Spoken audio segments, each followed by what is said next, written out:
What up, Bucs fans? We are back. It's Real Bucs Talk. I am your host, Michael Plus. Joined as always, my co-host, Mark Ramirez. It's game week, guys. It's game week. We finally are here.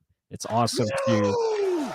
There it is. There it is. Yeah, it's finally week one of the NFL season. I can't wait for just all the games this weekend, but obviously the special game in our hearts is the Buccaneers versus the Cowboys on Sunday Night Football. That sounds so freaking good to say it. But not only is it week one of the NFL season, let me not forget to tell you guys Cobra Kai is back on Friday. That is probably the biggest news besides the Buccaneers game. So I can't wait. But Mark, how are you feeling? I know you're ready for this season. Yeah, I put the woo out there. Ken Smith put the woo out there too. And I just got to add to it too. I mean, you just said it yourself. Let me bring this in. Yeah. Bam. There it is. Cobra Kai is back this weekend. Let's fucking go. Yeah. Yes, I agree with the sentiment. But yeah, it's Buccaneers. Football is back. That's what I'm most excited about. I'm hyped. I'm ready to see some actual aggressive physical play where they matter. And I get to see Julio Jones on a field with Tom Brady. It's going to be awesome. I mean, not to mention our whole supporting cast and everything, but let's see what an offseason of pissed off anger, getting better, and wanting to get back to that prize looks like. And if they put it all together, it should look good. I don't care where the hell it's at. This team is loaded, and I'm ready for a long, hell of a good ride. Let's put it that way. Yeah, completely agree. I think you look at it, the roster has been constructed very well by Jason Lighton and his staff, and the coaching staff is back. It's pretty much the same coaching staff as it was last year, and you have everything in place. So, yeah, I can't wait to see how they utilize it. I think you're gonna see minor tweaks on offense and defense as well, just given the personnel that is on the team. So yeah, it should be a lot of fun, and yeah, I can't wait. Definitely a great test to start this season in Dallas against the Cowboys, and yeah, it should be great. Yeah, Tampa Bay, let's get it going. Yeah, all you guys in the chat, I love it. I mean, you got a Tampa Bay chant going on in the comments. That's awesome. Okay, so let's actually talk about this. This is one of the biggest news that came out. X_1K said it. Dean named number 2. Bud Cannabis was a little surprised about that and shocked on that one. I mean, let's talk on it. So Jamel Dean, SMB, they were the two kind of going over that battle. And last year, SMB won it. He was the one that came out week 1 against the Cowboys. And then this year, Jamel Dean takes over. We'll talk about Gedeke next, but Jamel Dean takes over at CB2. Are you surprised at all, Plus? No, not really. I mean, this was kind of expected for me. When you look back at the tape last year, I think you would agree with it. He was just the better player. I mean, obviously he was out there more. He wasn't injured.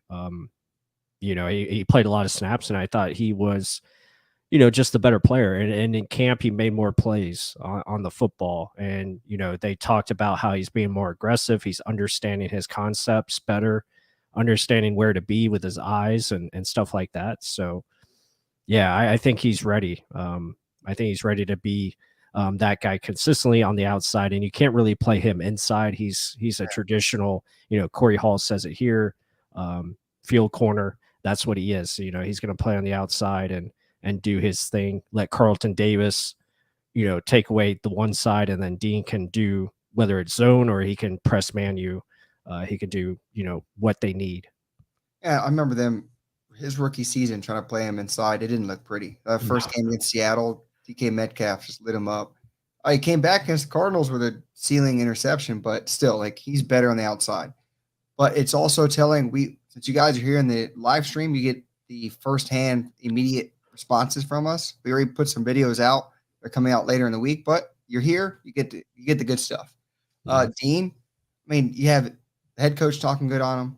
You got his own teammates, Devin White, talking huge about him, saying how he used to be a guy that just would be around the ball. He never would go after the ball. Now he's attacking it, going up against Julio, Mike Evans, going after these big name wide receivers and taking them on one-on-one and going for a ball. That's huge. And then also defensive coaches singling him out, saying he's getting the head aspect of the game, knowing, okay, if we're bunching here, what's my assignment? How do I have to communicate to kind of give this off? I'm going to send this guy off to you. I'm taking this guy. The communication aspect of it. Year 4, hell yeah. And it's a contract year. Yeah, you better be on your game and looking for your next contract. Yeah, I couldn't agree more. And Ken Smith obviously agrees with the super chat. Much appreciated. Week 1 hype. Yeah, we're all ready. So again, we appreciate all the support. Also, guys, this is a subscribers only live stream. So if you guys want to participate, be sure to hit that subscribe button, and you can leave us comments or questions, whatever you want to do. So everyone that's in here, we appreciate you being a subscriber. It's awesome to have you guys along with us for this season coming up. It's going to be a lot of fun. But back to Jamel Dean, yeah, I mean he's just ready for this. Doesn't mean Sean Murphy Bunting isn't going to play. He's going to see his snaps, and both of them are going to be on the field. Probably Sean's going to play a little bit more inside, as you see there, and they'll rotate with him and Logan Ryan and Antoine Winfield Jr. as well. And that's something they were running a lot in camp. Everyone got scared. Antoine Winfield Jr.'s always playing nickel corner. What the hell is this? They're taking him away. That's not going to be an every down thing. I mean, he's a better all-around safety. He can do anything. The way he blitzes, that's probably why they just want him there, closer to the line to get after it in the pass rush game. So SMB, let him be who he is. Let's hopefully just stay healthy. This guy just gets hurt almost every damn year, and it lingers throughout the year. And it's worse for your team defense, not just for him individually. So I just want to see him healthy, put it that way. But Jamel Dean, congrats, Jamel. And also the other kind of, you said it since the day we drafted the damn guy, who was going to win the left guard position. And guess what? We found out who won it, and it was Luke Gedeke officially steps in as a starter at left guard. So plus, since you're the one that called it, you kind of talk on it first. Well, I mean, it just made sense. I mean, he was a highly touted draft pick in the second round. They traded up for him for a reason. They felt like he could come in and be a starter, right away. Obviously, losing Ali Marpet to retirement kind of forced their hand to, draft a guard early. And they felt, Luke had that potential once he learned the position and continued to develop and understand the scheme and the playbook, what he needs to do every play. They feel like he can be the guy. And yes, he has had his ups and downs so far this preseason, but I think as time goes on, he understands his exact role as far as just having that game plan in place and understanding who he's going up against every single snap. I think that's going to help him out tremendously to make sure his fundamentals and his technique is in much more sound position, so he can be more consistent on the field week to week, going forward. And also, I mean, it's not like Ali Marpet. I'm not going to compare him to Ali Marpet. It's kind of hard to do. It's not like he came out immediately and was a Pro Bowl player, right? And some people kind of can't remember back that far. Gedeke, let him learn the position, let him adjust to the speed of the game. Yeah. Oh, not when you have Tom Brady. Well, everyone's going to have something, okay? Yeah. But the thing is, the biggest thing, he's not an open door. It's not just everyone's getting past him. Yes, he had a couple of flags, but did you see him consistently getting beat? Or is he consistently blocking and doing his assignment and getting after it in the running game? He was doing a lot of good things. Yes, there were some bad, but no one's 100% in life, in football, and anything. So you can't get mad at that. If this is just the beginning, he's only going to get better. I'll take that, especially with reps. And guys, Tom Brady knows to play. He knows how to move, slide in the pocket. He can feel things. The ball's not going to be held for 10 seconds. I'm not that terrified about it, but I can see the concern. And then also I wanted to talk, it's also huge that Nick Leverett is actually the backup because this dude can play anywhere. He's your backup center. He's a backup left guard, backup right guard. Brandon Walton made the team, but just talk about how vital Nick Leverett is. Yeah, Leverett, again, he's going to be, your main interior backup, and he can play tackle if needed in a pinch, but yeah, he's going to be the main center / guard backup for the interior positions, and that's huge because now it allows Josh Wells to focus at tackle, and then you have Fred Johnson as well to be your tackle backups. Brandon Walton again, so one of those guys will probably not dress. They'll have probably 7 to 8 guys on game day active, and we'll see who they decide to sit. But Yeah, I mean, it's a much better position. I think Leverett fits that role as the top backup, and it makes it better for your offensive line going forward. Yeah, and also, guys, thanks for always being in the chat. I mean, Joel Elrinkin, your Hicks breakdown was great. Yes, thank you. And we're gonna try and keep pushing content like that so y'all can see and understand how we're seeing the game. And always add your comments. Like, we're always gonna look into it a little bit deeper. It's not just what we say is gold. I mean, if you guys have something to comment on it or something we need to look in deeper, we'll do it. And that's the fun part about this. It's just not us saying our word is true. It's a communication, a breakdown together. And it's actually cool. And I love the environment of all you Buck fans involved in this. Yeah, I couldn't agree more. Be sure to hit that like button. If you guys are in here, do that. Help support the channel. But yeah, we got a lot of content out. So if you haven't seen it, go check it out. And we got more to come. We got a lot of videos on the way, especially breaking down this matchup against the Cowboys. So that'll be a lot of fun. Action Jackson, I'm not sure why we switch. Again, it's just it's part of the StreamYard, I think. Sometimes I'm on the left, sometimes I'm on the right. Oh. It doesn't. You just have to be on your toes. That's what Real Bucs Talk brings here. So you just got to be ready for it. I think we can be told we're a little different, though. I'm going to say that. I think we can tell who's who. Right. Just a little bit different. Yeah, for sure. But yeah, a lot of great questions in here.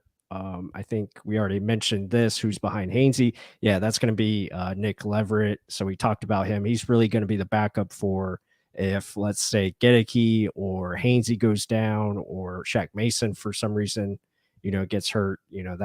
That's going to be your top guy. Yeah. So it doesn't show anyone there, but that's why we kind of mentioned Nick Leverett is so vital because he can play everywhere. That's why I think it's another reason why he's not your left guard, because they need him in that kind of position where you can be anywhere at any moment. You can't just put a guy into one position that, oh, we're going to need you at backup center. We're going to need you at backup left guard, left or right tackle, or whatever it is. They're going to have him move around, and he's probably going to be playing more often than not. Right. Yeah. Great point here by X1K. Marpet was the second rounder. Kappa was a third rounder. Give Luke time to progress. Yeah, I think that's what you have to do. And again, this team has played with rookies before. Todd Bowles is not scared to play rookies, as we've seen. Obviously starting Antoine Winfield, starting, even Devin White. Devin White was a rookie, and he, started his, again, top 5 pick. Obviously, you're going to start, but he's not afraid to, put rookies out there. We've seen rookies get playing time. And definitely that's the case. But you look at the rest of the offense, it's a very veteran-led group, obviously by the top man and Tom Brady. And even defensively is kind of the same. You don't have a lot. I don't think you have any rookies on defense. Yeah, no rookies on defense to start. We all thought it was going to be Logan Hall to start, and they went out and got it. Got Akeem Hicks. So, and I think that was the right move. Right move. Yeah, Akeem. Yeah, make sure we get that right. Right. Funny behind the scenes, me and Mark were doing that Akeem Hicks film study, and we had to restart because Mark kept saying his name wrong. And I was like, we got to be better than this. We're almost to 5,000 subscribers. We got to be on the ball. Like, these people, they don't subscribe for nothing. So, I'm running the tight ship here on Mark, but we got it. We got it right. I'm about to get the audio clip from Coming to America. Akeem. It's going to happen based on me messing these things up left and right. I'm talking too fast to understand what the hell I'm saying. Right. That's what it is. We all get excited. Oh, hell yeah. The Bucs, they're about to start right now. That's why I got too excited. That's my story. I'm sticking to it. Let's talk one more point about the Buccaneers news, and then we'll jump into our actual matchup against the Cowboys. Let's bring it up on the screen. Your 2022 captains, Tom Brady, who would have known it, Mike Evans, Levante David, Devin White, and a newcomer, the biggest man on the team, number 1 in your hearts, Vita Vea. So, plus, what do you like about these team captains and Vita Vea showing face for the first time? That is one beautiful picture. I think that is, very well done by the team website. Great job. But yeah, those are, expected. Tom Brady obviously going to be a captain. He's the old man in the room, but obviously he's just the great one, right? Mike Evans, well deserved. Levante and Devin White, well deserved. And then Vita, I think Vita, continues to progress year in, year out. And he got that big contract this offseason. So for him to be a captain, I think that makes a ton of sense. And yeah, I mean, they need him to be a stud up front. I mean, he's the key to everything, right? We always talked about that. He holds the keys to the defense. He sets up everything is off of him. So makes a huge difference. Humongous. I mean, and I think it's huge that they're talking that he's number one in the actual film room, like telling people what's up. You don't hear anything of him in press conferences. Yeah. Probably the worst interview there is. He says like 2 words and that's it. But if he's sitting there with his teammates telling you, this is where I need you to be, this is where I'm going to be, helping out Akeem Hicks. Akeem? Okay, I got it. I had to get my practice in plus. Yeah. But, I mean, he's helping everyone out. That's why he's worthy of being a C on his jersey. That's like funny. he just needs 3 C's for his. Probably. But hey, he did lose weight. He did. Yeah. He shed some pounds, and obviously he's in great shape. So I think he wants to play more snaps, especially on third down, and get more sack opportunities, which that'll be awesome to see him, climb up that sack board and cause more big time plays, whether it's turnovers or just getting in the backfield more often. Yeah, absolutely. Mm-hmm. And with that, let's go against our opponent, who we're going to be talking about, and probably in depth. Hopefully you're going to get value out of all this. And we've put out some videos already yesterday and today, but we'll break it down for you guys, and you guys ask whatever questions you want, and let's break it down together. So we're going to be looking at Dallas Cowboys, who were 12-5 last year, first in the NFC East division, McCarthy's second year. And I mean, they had a hell of a good year in offense. Look at this. Number 1, first of 32 points forced. Yeah, crazy offense to stop. But we break it down a little bit more. It was the first year under Kellen Moore as offensive coordinator. Yeah, numbers galore. That first game against us, they slaughtered us all over the place. 391 yards passing, 3 touchdowns, 1 INT, 1 sack. So Dak's first game back after a long layoff and just blows up. So let's talk on their actual roster and how they're looking. Dak's kind of got a lot of injuries in his weapons here, but overall, plus this offense, where does it scare you the most, and what should we be worried about? Well, I mean, obviously you mentioned it. It starts with Dak Prescott. He is the heart of that offense, and a lot of expectations, high expectations for their team over the last couple of years, and that's expected because they have so many eyeballs on their team. With Jerry Jones and the media and the press, and being America's team, right? So coming off a 12-5 season, obviously disappointing to lose in the first round of the playoffs again. And Mike McCarthy has kind of the hot seat on him as well. You don't know, if he's gonna, you don't know if he's gonna be back for after this season, depending on how they do. And there's rumors of Sean Payton, wanting that job. So yeah, the pressure's definitely on. But offensively, CeeDee Lamb is the big weapon on the outside. But really, the offensive line, that's going to be the big question mark. It's kind of, just like our offensive line, people are concerned about it. Dallas offensive line, I think, is in much more trouble because they just lost their left tackle and Tyron Smith. And now you're expecting a rookie to start there at left tackle with a high ankle sprain he's dealing with as well. Like, he's not 100%, and that's tough. And now you ask him to go against Shaq Barrett and JTS and others. And yeah, so that's a tall order. Connor McGovern is the new left guard. Yeah, prime meat for Shaq. Absolutely. Tyler Badaz, I don't know if that's how you say it, but again, he's another good center. Zach Martin's obviously an all-pro. And then Terrence Steele, another new starter. So that's 3 new starters for their O-line. It's gonna be tough for them. I mean, that's gonna be the adjustment. If they can block for Dak, obviously they still have a very good team. Yeah, and like in the videos we did, we kind of break it down for you. Look at their last year starters. Tyron Smith, easily one of the best left tackles, if not the best left tackle in the game. Now he's gone. You got a rookie taking over in that position because they signed Jason Peters. Yes, it's true, but he's not in game shape. He was playing guard and tackle. He's kind of switching between, and now he's going to be playing left tackle for the Cowboys. Probably not going to play. And then, like you just said, you got a rookie playing at left tackle, and he's got a high ankle sprain to go with it, and he's going to play against Shaq. Yeah. Good luck. Good test. Let's see how it goes. Let's see how it works out for them, right? But and then not only that, like that's why it's so huge. All you hear is the crap about how Tom Brady's toast. He's done. He's not going to have offensive line. Look at even our first opponent. I mean, how many returning starters are you getting? You only got what 2? Terrence Steele is new. Connor McGovern new. Right. And Tyler Smith, new. The playmakers as well. Again, no Amari Cooper.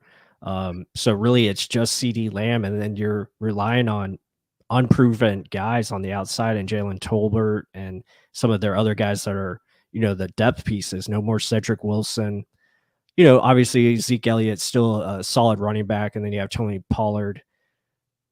But they'll attempt to run the football against the Bucs, but again, that's hard to do. We know that this defense is just designed to stop the run, and they're going to take away that run game first and foremost, and try to get after Dak. The main thing that I would say we need to watch is Dak Prescott scrambling outside the pocket. So we have to make sure we contain him, keep him inside there, and try to get him to throw the ball sooner than he wants to. And they'll try to use the short passing game as a extension of their run game. That'll be a big game plan. They did that last year against us. That's why, Dak had so many passing attempts. I think he had like 58 passing attempts.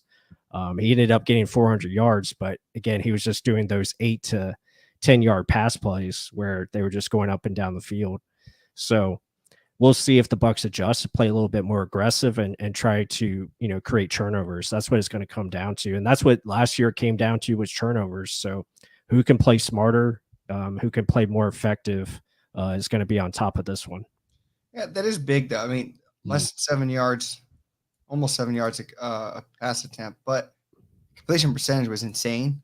Like I felt like every time he passed it, it was either on target, close to it, or it was just so easy, and there was people running wide open. And in one sense, they didn't give up the big play.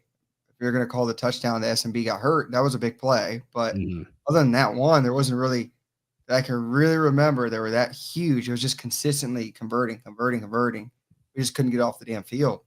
But yeah, to me though, like we're just saying, look at our new additions with their offensive line that's banged up. Akeem Hicks, Vita Vea. We didn't even mention them. We're mentioning the edge rushers because of Tyler Smith in there and Terrence Steele. Yeah, I know they got good interior linemen here.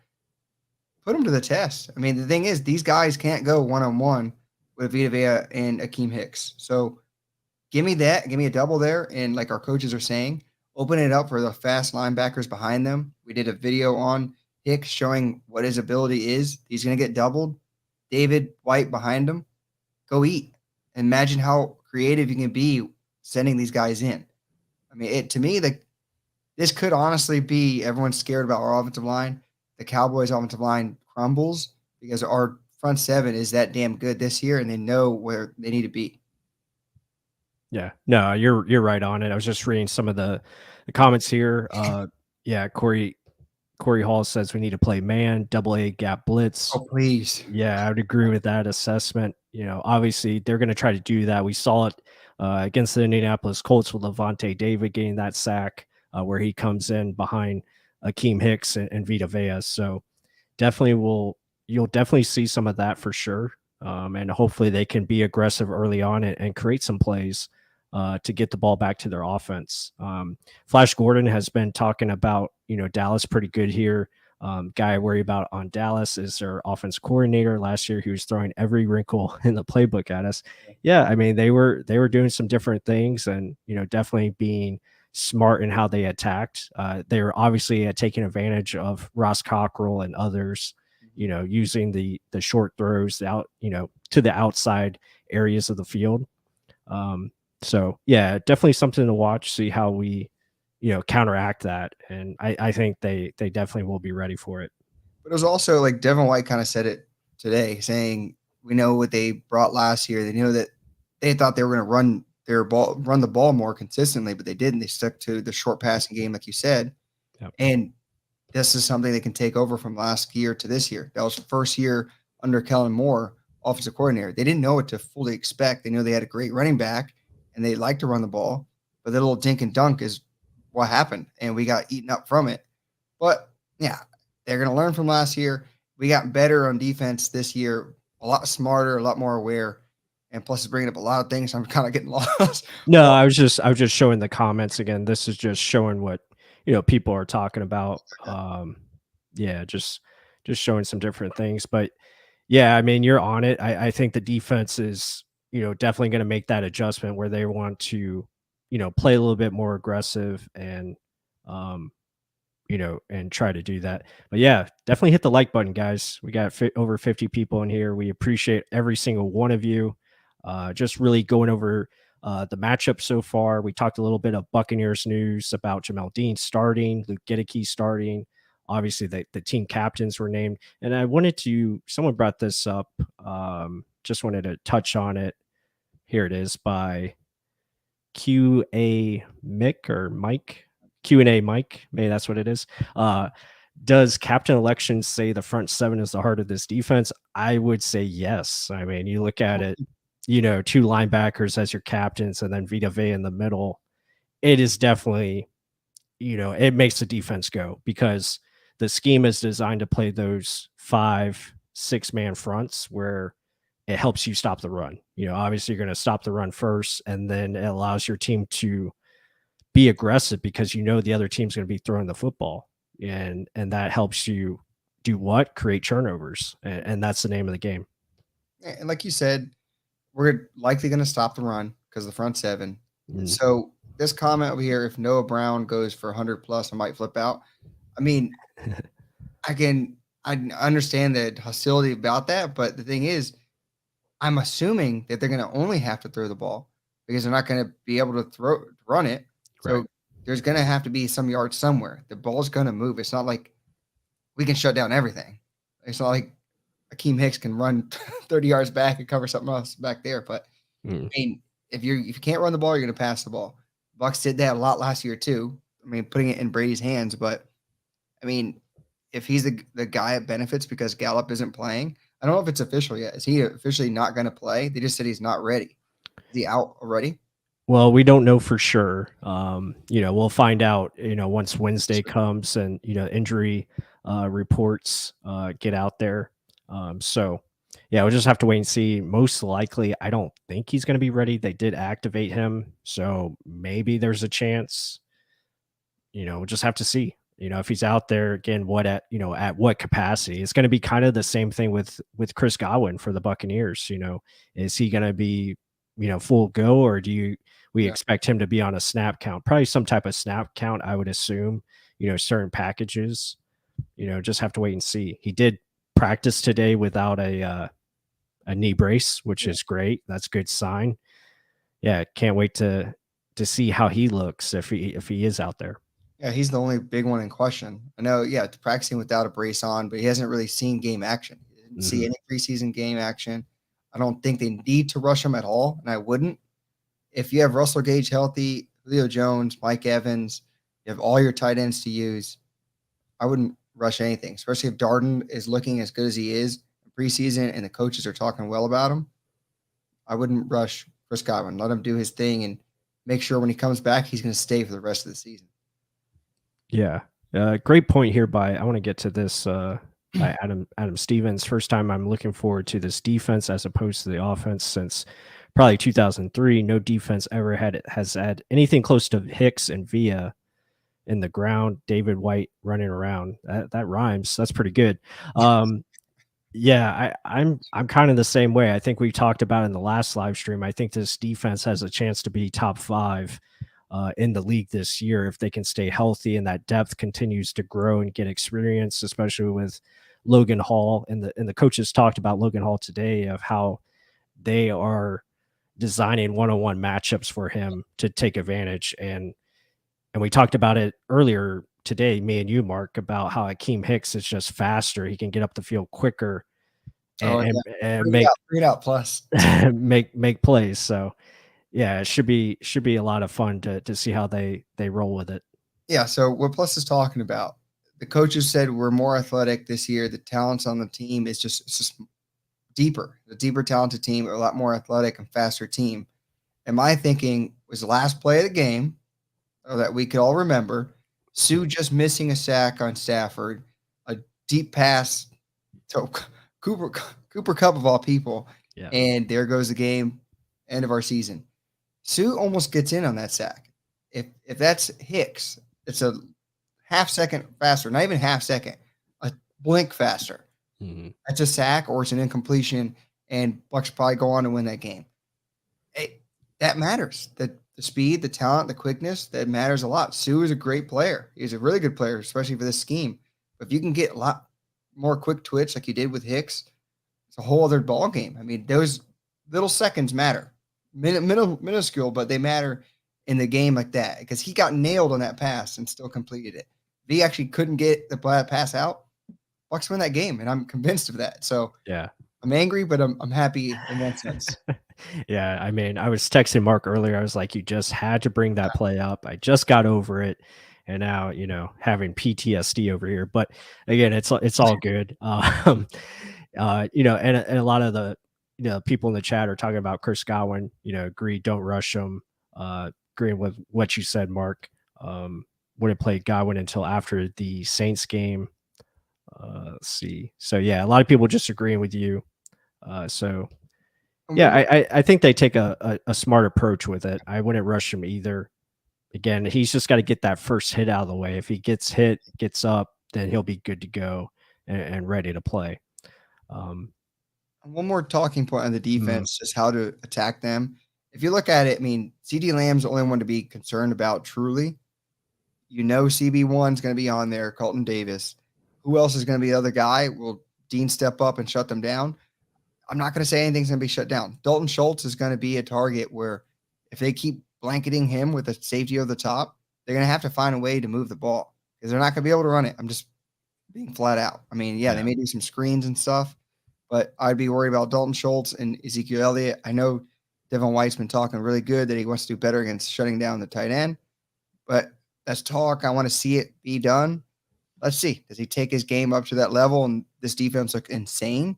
And we've been talking about it all season, all off season, how this defense could be the one carrying the offense early on, just to let that offensive line get to where it needs to be, Mhm. and or we can just run the ball. Don't force it to be in Tom Brady's hand the entire time. So I think defensively, this is a good matchup for us.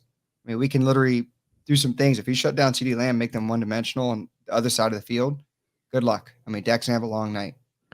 Yeah, I couldn't agree more. I think just doing your job, playing smart with your assignments. That's been the big thing for this defense, being more consistent in the right places, as far as the secondary, understanding what their job is. And now you bring in guys like Logan Ryan and Keanu Neal to assist with that. I think that's going to be so critical. And now you get Mike Edwards on the field more as an everyday starter and his ability to make plays on the football. That should be a lot of fun. And then, we already talked about Carlton Davis and now Jamel Dean playing more every snap and then mixed in with Sean Murphy and Antoine Winfield in the slot.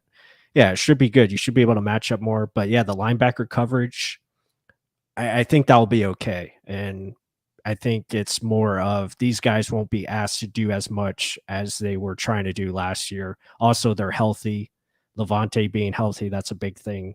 His ability to just make more plays behind the line of scrimmage. I think that's what you're going to see from those two, and really let them play downhill and play their game. Don't try to make them what they aren't.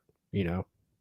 Yeah, I mean, realistically, our only weakness in the defense is the flats, Yeah. like linebackers covering that, outside linebackers having to cover that little area, and that's what they attacked all in that first game. I mean, the Saints did it year after year. The Bears did it the year where we won the Super Bowl, and I was like, that's literally flat out it. If you can get guys to cover that little flat area in between deep and short, it's like in the middle gap.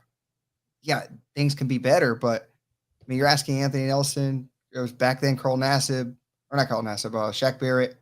I mean, you're asking them to cover space. That's part of the defense. It's part of what they have to do.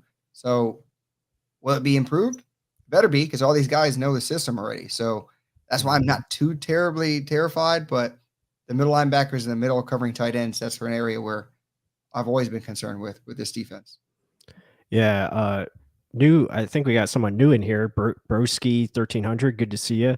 Do you guys think SMB will play a lot less now? It remains to be seen. Again, we kind of touched on it in the beginning. I still feel he's going to get his fair share of snaps out there. I think Mark would agree. He's going to play, mainly in the nickel spot like he has done in the past. He'll play some outside depending on matchups and what they want to do defensively. So yeah, he'll still play, quite often. I don't think it's going to be huge reduction. Obviously, he won't be out there when the game starts. Jamel Dean's going to be your starter in base. It really just depends on the matchups and how the offense plays against us. I think that's how you'll see it go. Yeah. So also, I want to touch on this because this blew my mind. Find it. The Peter King projection of, because everyone's talking about it in the chat, how he's picking. Here we go. Yeah, media support. Peter King thinks they're winning the division. I think he's talking about the Saints winning the division. I don't think, or maybe he's talking about the Cowboys. Yeah. Yeah.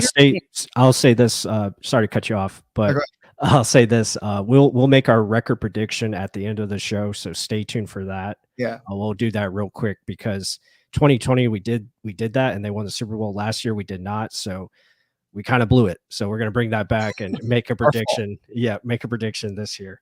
So let me just highlight this and just get it out of the way. Peter King thinks the Bucs are going to finish 10-7. They put Jameis on this picture.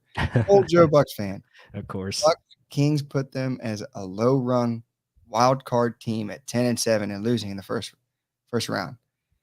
Ouch. Yeah. So, yeah, I'm not even going to talk anymore on that. Let's get back to the Cowboys breakdown. I can't believe that. I'm sorry. That, as you say, a cold sore right there. That ouch. Right. But go talk about the defense, the Cowboys defense, and how Tom Brady and this Buccaneers offense should attack.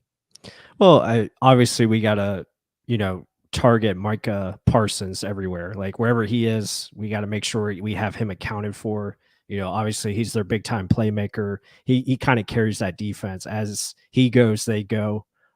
So obviously protection against him, whether it's Tristan Wirfs or Donovan Smith or, making sure the inside is protected against him when he's coming around on, stunts or some type of blitzing. They're going to do that. They're going to try to attack Gedeke and Hainsey a lot on stunts. So just have to be prepared for that. Make sure our running backs are in there to help out, or maybe have a Coke Keefe come in and, help out to support their Cade Otton, etc. So he's the first one to watch. And then after that, it's really just being smart, how you want to attack him. I think personally, I think you'll see a lot of spread formation and run the football out of spread and really attack their linebackers in the run game. I think that's where we can get them and get Leonard Fournette going, get Rachaad White going, and then utilize the play action. And you can really beat them over the middle, or you can go, in between their safeties and corners on, post or outside fade routes, stuff like that Mike and Julio like to do. I would agree with you on that. I just don't think they're going to do that often, like just to go spread as much as we should. Right. I just doubt they will. I think they're going to try and ease in. Like they always have their little scripted thing where like, oh, let's do this. And this you'll see. Yeah, you'll see 12 personnel and yeah, I mean, and I'm fine with that. I think you could go heavy and you could definitely still run the ball. I just feel like attacking their edge guys in the run, I think that's definitely a smart thing to do. Get them going horizontally east and west, get them moving a little bit, and then you can do, some different things off of that. And I agree with it though. I mean, I'm not disagreeing. It's just I just have seen how Leftwich calls games. Is it going to be changed a little bit? Hopefully. We're going to find out real fast. But, I mean, let's see if they do show that urgency to start running the ball a little bit more, to enforce their will in the running game with their additions of Gedeke, who's a better run blocker, Shaq, that's a better run blocker. Tristan Wirfs and Donovan Smith have always been good run blockers. So let's see. And Does our offensive line hold up? That's everyone's biggest question. But still, I agree with you. The 4 wide or just spread them out because Trevon Diggs, yeah, maybe a good numbers corner, but they were actually throwing at him in a high volume because he gives up yards as well. If it's Mike Evans one-on-one, who the hell is going to go against Julio Jones, Anthony Brown? Good luck. Russell Gage in the slot. Yeah. Who's going to cover him? I mean, so if you spread it out, it makes a whole lot of sense. I just want to see if they do that. And then Cam Brate is more than a serviceable tight end for Tom Brady to find in the short to intermediate routes. Yeah, definitely. And that's what I think you have to do against this defense, because when you look at it, you just have the matchups to really take advantage of their second, third, fourth corners or safeties that even, go after them and attack their linebackers in coverage too, make their linebackers play pass defense. And that's where I think you could see a little bit mix of, 12 personnel where you get those tight ends out there and you can utilize, Cam Brate and others against them, and the running backs as well. I think the running backs are going to be a big thing in the passing game this year with Leonard and obviously Rashad White, then Gio Bernard. Pretty much everyone that they have in the backfield can make plays. So that is something to look for, and we'll just have to see. But yeah, the matchups that you can present, it favors us as far as offense versus their defense. It's just, how do we attack them? Do we go about it smartly and try to be effective? I think we will. I did like what I saw with the first team offense. Again, it's preseason, but I did like the no huddle. Obviously, we've seen that has worked before, and especially when we can hurry teams up and kind of dictate the pace a little bit. I think that is something to keep an eye out for, especially that first drive, because you want that good rhythm to start. And that's what's huge, that if you spread it out, running backs become so wide the hell open. Mm-hmm. And if you have Lenny Fournette, Rashad White, Gio Bernard, like you mentioned, all those guys just standing there, I'm going to be a pass protection blocker. No, I'm going to go out and you're going to get me a 2-yard pass I'm going to take for 5 more yards. That's the way you can spread things out and run out of that same formation. We talk about that all the time, but I don't know. I hold off my reserve from saying it because so many times we just kind of go conservative and times when we should just attack. And then the no risk it, no biscuit thing gets blown out of proportion. People are like, oh, we're not risking shit. I can see it. Yeah. Because at times we don't do anything. It's like, yeah, what? But I don't know. We'll see if things are a little bit different. But there's plenty of little areas of holes in this defense attack that I honestly think there is. I mean, you have age, you have no proven interior like pass rushers. To me, like Gallimore, I was not high on coming out of college. Mm-hmm. This guy's got length. He's actually first time starting now. But other than that, there's no one that's truly scaring me besides Micah Parsons. So, like you said, if you zone in on one guy, if he's on your left side, yeah, let's shade over to the right. Yeah. Tom Brady is going to do that and find out am I doing a flood to the right, because then I'm gonna have plenty of time. But this is stuff where in the game they'll find mismatches and find ways to get the ball moving the chains. And I'm more than confident that our offense can move the ball. Yeah, I agree with Usman here. I think that's how you say the last name. If I pronounce it wrong, I'm sorry. But Julio Jones, I think he'll have a definitely an advantage, and you'll see that early on. If he's going up against their number 2 or number 3 corner, that presents problems, and it's definitely where you can, find ways to attack that consistently. And Tom's going to go where the open guy is. So that just opens up a lot of things. And once they start shading to someone else other than Mike Evans, that presents a problem all in itself alone. And that's going to be a big issue for Dallas's defense. Scary part is if this guy gets matched up with Julio Jones at one point. Yeah. Oh, it'll be funny. Or even Russell Gage in the slot. Good luck. Just good luck. It's going to be fun. Let's put it that way. It'll be fun. Yeah. It should be fun. Let's put it that way. Like, if this unfinished business stuff is real, all their heads are on the same wavelength. This is a very much an opportunity to show, okay, we mean business. This is Sunday Night Football. Everyone's watching us. Mhm. Let's prove it. It says the offense, I don't care about the offensive line. You can get the ball out fast. You can run the ball. You can do whatever the hell you want with it. Just execute. That's our biggest thing. We just didn't execute. The ball was either out too early or someone dropped the ball. Let's see. You got Julio Jones doing comebacks with Mike Evans on the side. Good night. Yeah. It's going to be a good night. Yeah, I couldn't agree more. It's going to be a very fun matchup. I think when we, you take a look at both sides. No, don't get us wrong. This is a very good team we're going up against. It's in their home stadium, so that adds another challenge. You have to deal with the crowd noise. You have to deal with a lot of things. So that'll be something to look at. The Bucs have to be smart in making sure they avoid pre-snap penalties. Again, you have new offensive linemen in there, so you have to make sure that communication, the silent snap counts, all that kind of stuff is in sync. And Tom usually does a good job with that. So that's why I feel like early on you could see maybe a little bit more commitment to the run game. I just hope they do it in the right fashion of what we talked about, where you spread them out, get them in lighter boxes, and really try to take advantage of that interior defensive line, like we mentioned. Gallimore is a guy that likes to penetrate and get upfield. Zigawua,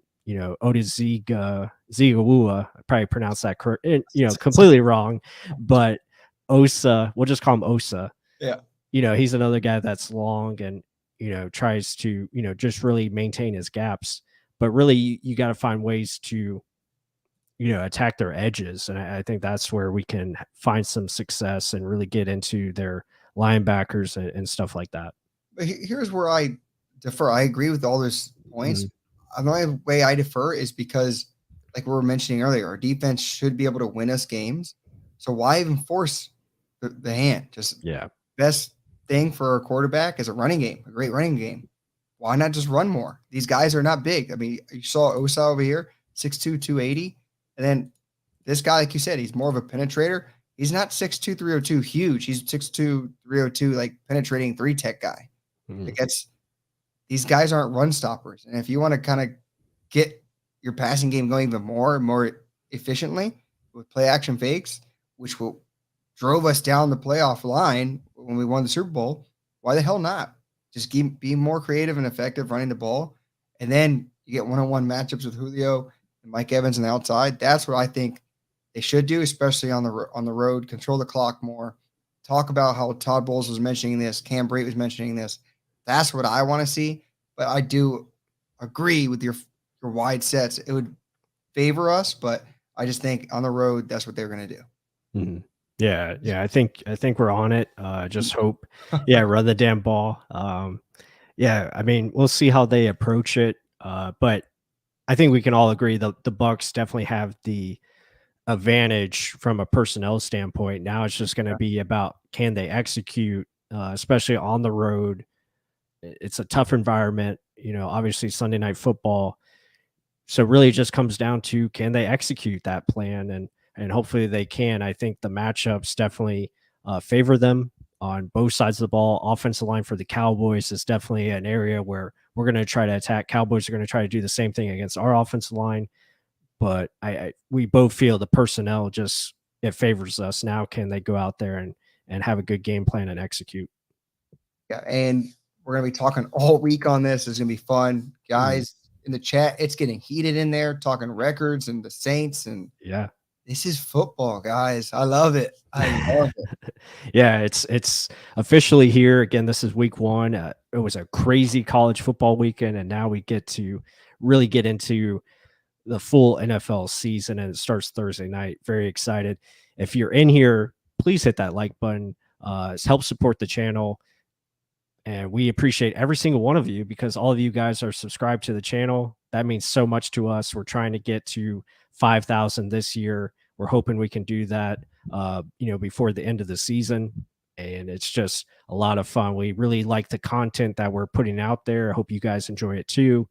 And I can't wait to give you more great, information, and really just have fun with all of you guys. It's a great time to talk football. All right, so let me run this before we go on the schedule rant. Mm-hmm. Give me, again, you guys in the chat too, mention your guys that you think are going to be, I guess, standouts on offense and defense. Like, game changers where they're going to make a difference in a win or loss for the Bucs. Like put Bucs on offense, Bucs on defense. I don't want to look at the Cowboys. Who's going to make the biggest influence besides Tom Brady on offense and defense to win this football game? Oh, and this game, man, that's a great question. I think Leonard Fournette, since we've been talking about the running game, Leonard Fournette, I think, is going to have a huge impact in this one. Defensively, I think it's going to be the new guy, Akeem Hicks. I think he's going to be able to impact it in such a big way, really help the outside rushers get those one-on-one matchups, and he's going to take advantage of it. I hope that those both answers are guys I was going to say. I mean, Tree over here saying Julio and Hicks, that'd be insane too. I'm hoping Julio does have like a monster game. Yeah. Like, almost like a Randy Moss coming out like how he was with the Patriots. Like I'm hoping he does have that kind of effect. Yeah. But I mean, I'm just going to choose two different guys since you choose Leonard Fournette and Hicks. I mean, ideally, we're hoping it's Luke Gedeke and Robert Hainsey on offense, and they just shut everyone up, and the rest of the season's golden. But yeah, go ahead. I'll probably go defensively, Devin White. I just think because of Hicks' addition, he's just going to lose his mind and just do some things that are insane. And offensively, I'm going to go. Let's go Russell Gage.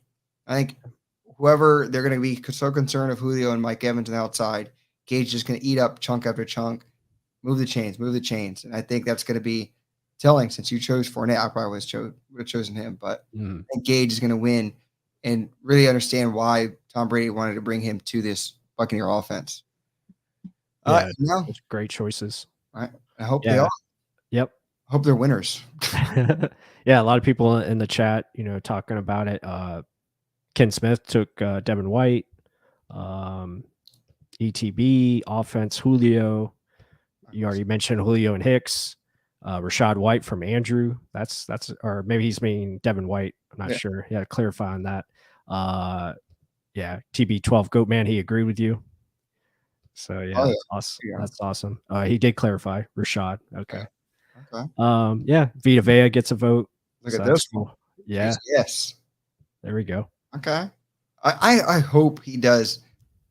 Just what? I should have changed it to him, but he should make a massive splash. I mean, last time we saw him in national TV, first time out was against Patriots. He gets 2 sacks. Let's see.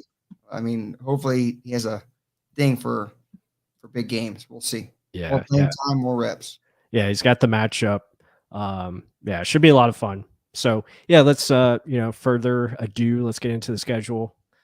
And how do you want to do this? You want to just go game by game? We'll alternate, or? Yeah, sure. Okay. You know what? Take it away. You wanted to jump on the schedule. Dallas Cowboys plus. What are we going to do?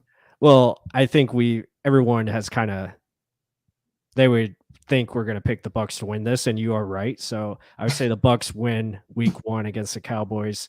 So we'll have it at 1-0 so far, heading into week 2 against the New Orleans Saints. Okay, so chalk that up. Yep. I know this is a game that everyone wants to talk about. Oh, we suck against them. Blah blah blah. It's in New Orleans. Jameis is back, angry. I honestly think we win it. I know this first 4 games is going to be tough, but I think that game, the unfinished business, the fact that everyone has the same common goal, they know what the hell they need to do. The defense is that much more improved. Jameis ain't going to know who's going to hit him. I just honestly think that, and it's just the communication on the defense. I'm not even talking about the offense because I know New Orleans has a great defense, but I'm just saying our defense is going to early on win games. I think that's what wins us this game because Jameis turnover machine help us win the game. Thank you. I'm 2 wins for the Tampa Bay Buccaneers now. So look at that. The Buccaneers start off hot, 2-0. Should I make this 3-0? Will I do it? I'm going to say yes, because the Buccaneers match up very well against the Green Bay Packers. The Packers offense is just completely different without Devontae Adams. They're going to go more to a running game, and they won't be able to run the football against us because that's what we do. We stop the run. Defensively, I think they are better, but again, there's still some question marks there. And I feel the Bucs offense by that time should be ready, full steam ahead with Chris Godwin back. I like the Bucs to go 3-0. Yeah, and that is a extremely tough running. I mean, let's be honest. Mm-hmm. Playoff team, or not last year, but playoff team. I mean, if they can go 3-0 in those games, look the hell out. And I know a lot of people would say this is going to be a loss. I just don't see it this year. Mm-hmm. This one, I'm going to have to chalk it up as a first loss. I know it's at home. Yeah. You still have Pat Mahomes. I don't care if the Cheetah's gone. Patrick Mahomes is insane. And if they let up for any second, I know it's at home again, guys. But it's kind of hard road for your first 4 games to go undefeated like that. Mm-hmm. And the Chiefs defense is not trash. The Chiefs defense is actually pretty good. They get after the quarterback. They have very diverse packages to send blitz packages at Tom Brady. We've seen times where he just gets the ball out too fast and the ball's not accurately there. I mean, I just think it's going to be tough. And to win 4 in a row like that, I'm not going to put it on them. So I'm going to stop and say that's a loss for the Tampa Bay Buccaneers. Yeah, I could see that as well. Again, that's another tough matchup. Now we get into week 5, Atlanta Falcons. Don't have to talk about much of this one. I'm going to say W against the Falcons. So that will put us at, 4-1? So now we're 4-1 going into week 6, Pittsburgh. This is an insane game. Great defense. But again, their offense, you're looking at Mitchell Trubisky as your starting quarterback. Mm. But it's in Pittsburgh. I can, again, see it's scary. Yeah. With what we can bring to stopping Mitchell Trubisky. I know Najee Harris is a great running back. He's dealing with an injury himself that's probably going to linger all season. Yeah. If we shut down the running game, put it all in Mitch's hands, thank you. Yep. And it's not Nick Foles over there. It's Mitchell Trubisky. So, yeah, I think we should win that game. All right. So that puts us at 5-1 going into week 7. Things are looking really damn good right now. Carolina Panthers, again, this is a road game. They got Baker Mayfield. Is it going to make a huge difference? You got Christian McCaffrey. Offensive line is still kind of suspect. Defense should be better with J.C. Horn back. I think that will help them out in their secondary. This could be a close game. I'm going to say the Buccaneers win, though, and to go to, what is that, 6-1? That's 9? No. Yeah. 3, 4, 5, 6-1. Jesus. Yep. Yep, that is it. Now we get into a tougher part of the schedule, though. Baltimore Ravens and Los Angeles Rams. This is a tougher one. Yeah. Short week as well. Yeah. I guarantee you we lose one of these games. Mm. Which one is it going to be? I don't want it to be the Rams game. I just don't. It's the fan in me. But the Ravens, and it's at home too, again, which sucks. But they're a great team, great defense, a lot of young pieces, a lot of pieces coming back. Mm-hmm. You got a hell of a quarterback that's looking for a contract year. Mobile, yep. Very mobile. I'm gonna be a mean guy and gonna give us a second loss right there. No, I think that makes sense. Again, it's a tough matchup. But again, they kind of play to our strengths and stopping the run. So it'll be interesting to see can Lamar beat us with his arm and their playmakers. That'll be the thing to look out for. It's not just that's the contain of Lamar. I mean, right. yes. Yeah, that too. So it makes it tougher. So yeah, that puts us at 6-2 going into the Rams game. Oh man, I have this game marked down on my schedule for sure. This is the revenge game. God, they match up so well against us too. They know how to beat our defense in so many different ways. It's mainly Cooper Kupp. That's all it is. It's Cooper Kupp just getting open, Stafford hitting them. That's pretty much what they do. And then our offense making mistakes at the wrong time. So I'm going to give us the win, though. I'm going to say we beat them this time because everyone's going to be pissed. So it puts us at 7-2. Everyone's going to be pissed. Yeah. 7-2. I'm not even going to mention this. We go to Germany, we get to win. All right. I think everyone knows why Russell Wilson left. The team's kind of going. I'm not going to say going in shambles, but they're just not same team without a quarterback like that. So that should be a victory. Week 10, we go into the bye with another victory. 8-2 into the bye. We'll definitely take that. but we're gonna go 10-7. All right, Cleveland Browns. Let's see, no Deshaun Watson, I don't think so, because of the suspension. They got a defense that, obviously Myles Garrett, tough physical group, good offensive line, good running back. But again, it kind of plays to our strengths. So I'm going to say we win this one, put us at 9-2. 9-2. Jeez. Yeah. With that defense? We're rolling. All right. Well, I'm going to be another asshole. I'm giving us another. I think I gave us all the losses, plus. I know. So this is a very, very tough part of the schedule for me. Yeah. I'm going to say this is a Monday night loss at home, which sucks. It's the Saints. It's not going to be like the game last year. Oof. Yeah, I hope not. But I just think that we're going to split it. I think we're going to come out immediately and win the first one. The second one's going to be a lot closer. And I just think for some reason, when we play Monday night or during the season or any big games during the season, it's always really damn close. Yeah. And something happens. And I think they're just going to go all out. Jamie's going to do some eating W's and they're going to win, sadly. But I got to give this our third loss. So that puts us at 9-3. Yep.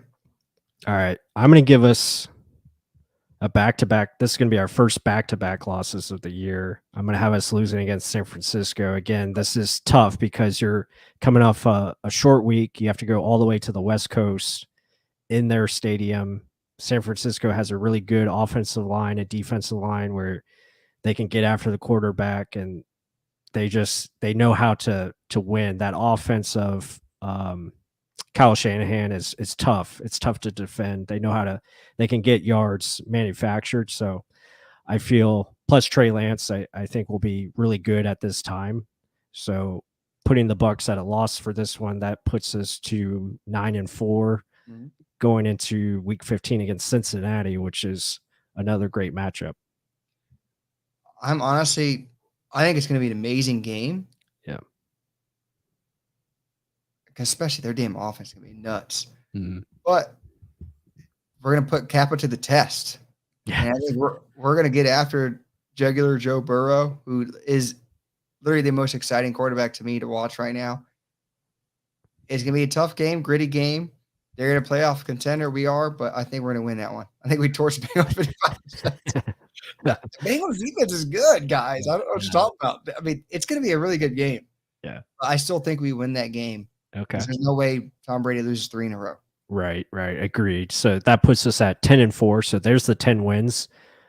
Is this going to be the downfall of 3 straight losses? No. I'm going to say we beat Arizona. I think Arizona offensive line is going to be a problem, even though they do have Kyler Murray who can run around. They'll have DeAndre Hopkins back at this point. So they could be tough as far as the offense goes. Again, this is on Christmas Day in their house, Sunday Night Football yet again. I feel just offensively, the Bucs will be able to do enough to win this game against their defense. And the setup too. I mean, BA, Leftwich going back, Todd Bowles going back, all these guys going back to Arizona, the storylines. It'll be a tough game. Yeah. I agree with you on that win, though. And do you even want to talk these last 2? Is it going to be questionable games, or do you want to chalk them up as W's? I know at the end of the year it's close. I think the only questionable one could be that last one at Atlanta, just because Atlanta plays a little bit better at home. But no, I think those are wins, and have the Bucs tying last year's record of 13-4. Yeah. Again, I can kind of see it where it can go either way. I really see 12 wins as a minimum. So 12-5 to 13-4. That's where we think it could play out. So there you guys have it. There's our predictions. Hopefully they all come true. Yep. And play right, and we get a very good seed in the NFC and have home field advantage throughout the playoffs.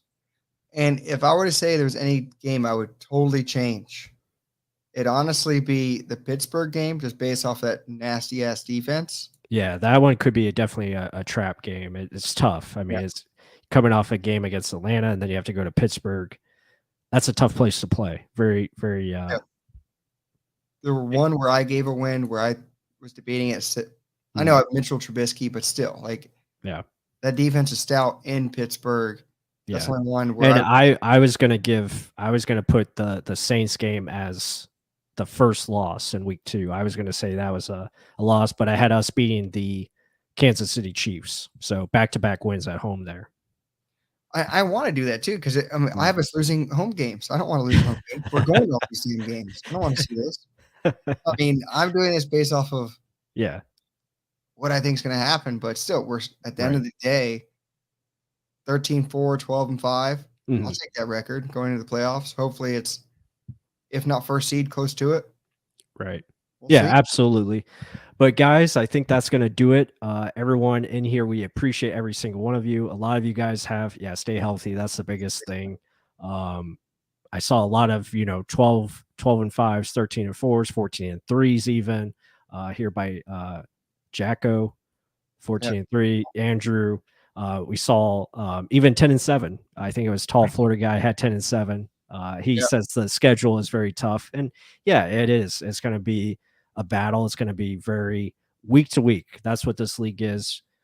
But I think what you can say is we talked about this week coming up, and that's the only week that matters against the Dallas Cowboys. We feel that one's going to be a win. Bucs have the edge in personnel. Now it's just about going out there and executing. So any last words, Mark, before we... That's my last word right there. All right, there we go. Yes, thank you, Ken Smith. Thank you, everybody here in the chat. Thank you for subscribing. If you're new, we appreciate every single one of you. Be sure to hit that like button. Help support the channel. We got a bunch of content coming out against talking more Cowboys matchup and going to hopefully bring some film study as well along with it. So we're looking forward to that. And with that said, everyone have a great week, and we'll see you on the next one. Watch Cobra Kai. Watch Cobra Kai, baby.